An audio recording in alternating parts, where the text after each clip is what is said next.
ka Ford u Adalbert lalu Memorial Trophy ka watib le kam ka third division football tournament arajar arpauso wapan man daga West Jaintia District Sport Association da poi ka chaga singi wakut ne daga yakun final ha perdi ka New Hill wa Mulang Ialong. Yakani ka final da wan wo sakhi da uti lalu presiden ka kur lalu juai ka mukongsan neite u MLA ka tu juai u wailat miki shila de u emlang git khot ka WJDSA u DSO ko West Jaintia Hills uke pasa wa ki wi de ki bacha khut sia bha kaya leki daman ko wi rangkat bor bha hi wa hadu wakut ipor membo yo utham kamte kaya leki de poi ka chaka extra time hi wa Richard dahar dapen yo u ye job ya ka Mulang Ialong ha ka minute wa khande phaule yo kut ki leki devi lanon hagani kesengi da samle yaki khusnam chak wi leki he wa ilat dahar na ka marjai da yo ye nam top scorer de bathap chpaut ligi kol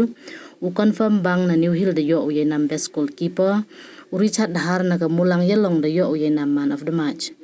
ye nam player of the tournament da yo da unida Roy Muli na ka Mulang Ialong.